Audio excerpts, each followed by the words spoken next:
amazing, I guess. Like, we wrestle so hard every day, so it just felt good to show what we've been doing in the room and just perform.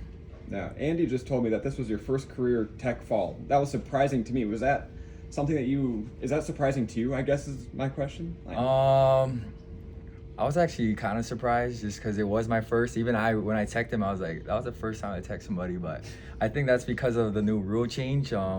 3 points for a takedown is a big difference in two. And when you love doing takedowns, they add up. So it was awesome to get the tech and just push to get the tech at the end. Given your answer, I think I know the question. All right, but how do you feel about the rule changes with the 3-point takedown and 3-point near fall and things like that?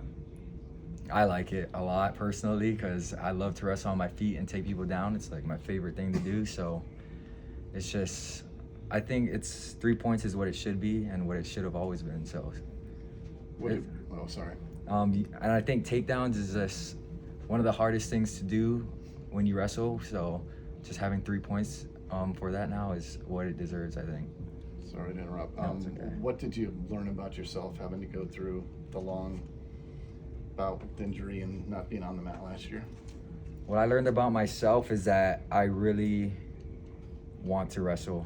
Like, it was my first season being out for like my whole life, I'd say. Like, I've never missed a wrestling season, and having my first wrestling season be missed last year, it was just hard to sit on the side and not compete, and it just felt so much slower, and it was hard to watch where I could have been competing and succeeding. And just taking a step away just made me realize that I just love to compete, and I know I belong out there and I can compete with anybody. How did you navigate the mental process of not being able to compete? I just controlled what I could control. I had a shoulder injury, so my focus changed to that, is just making it the strongest, the best it could be. So when I do step on the mat, I'm ready to go. And so I just put all my effort into making sure I was taking care of that giving it the right attention that it needed. I'm guessing you drill with one of the Frost twins, if not both of them, in the room. What's it like going against those guys? Oh, those guys are tough. They're really tough. Their pace is nonstop. They always have their hands on you, never letting you breathe. So wrestling them is just, I know I'm gonna have a tough day. I know I gotta be ready to scrap wrestling them.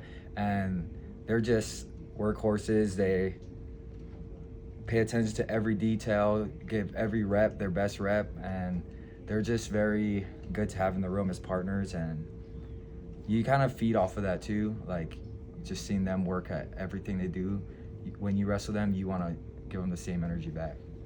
Just to build off of one of the earlier questions, obviously you've been an NCAA qualifier in the past, and then getting that year away, you come back. 125 is pretty open in general this year, I think, with Spencer Lee on and guys like that. I mean, how do you see the season as just an opportunity for yourself to, build upon an already pretty good career for yourself? Right. So yeah, I definitely did see that it's open, but I feel like the mindset doesn't change. Like, I'm still just want to win, and I want to take out all these top guys still. And just knowing that the season is a long season, Dresser always tells us that it's not a sprint, it's a marathon. So just taking it match by match and getting the best prepared you can for the next match, and taking it week by week, putting together weeks and just making sure you're the best version of yourself every time you step on the mat, and the rest will take care of itself. You said missing out for so long last year really taught you how much you loved wrestling. Was there a single moment, or because there are probably moments when it's month after month after month where you're just like, okay, I gotta mentally focus on study this or do this or that. I mean, was there a moment or set of moments that really told you, man, when I get a chance to get back, I'm gonna really show how much I love the sport? Right. I'd say a lot of the dual meets, like watching the dual meets and watching my team just dominate together, it was actually like hard to just sit on the side and not be a part of it. So when I would watch, I would just think to myself, like, when I get that opportunity again, I'm gonna make the most of it. And that was basically all the dual meets, and just seeing like all their hard work pay off made me just want to get after it. Did you cheer extra hard or something? I mean, you got to get energy out somehow. Yeah, I did. I was at every dual meet cheering as a fan perspective. It was a lot different just sitting in the crowd and watching them go out instead. It was actually my first time doing that last year, so it was different. I would cheer them on. I supported them hard, and it's like what we always do that. What was it like watching Cory get some success? That was awesome. That kid, he works hard, and his time came, and he made the most of it. He wrestled hard. He put in the work, cut weight good. So it was actually awesome to see him step out there and just have fun and enjoy it. You're a native Hawaiian, obviously. In this summer, it's just been a tragedy what's been happening over there. How much is that on your mind this season as things go on with everything over there?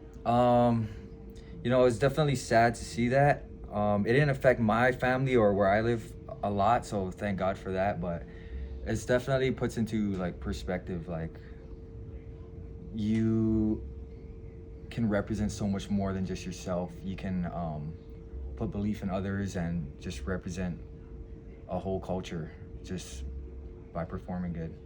How have you seen the sport of wrestling grow in Hawaii? Obviously, Iowa State kind of has a unique and big history with Hawaiian wrestlers, going back to Dame Pistano, obviously Right. you, Cory Kamanban, all those guys. How have you seen the sport of wrestling grow in Hawaii? It grew a lot, I'd say, because like having me up here, I'd say like having a person in college currently for younger kids back home to watch. I know there are other collegiate wrestlers at other divisions wrestling in Hawaii now, and I think it's becoming more of a trend for people to actually come and compete up here. So it helps like the high school wrestlers have people to look up to and just see that there is another level that they can reach, and it is elevating for sure. With like technique, competition wise, people are just getting tougher, knowing that there is another level to strive for and that we can do it and we can compete. So it's definitely instilling that mindset in the younger kids back home, I'd say.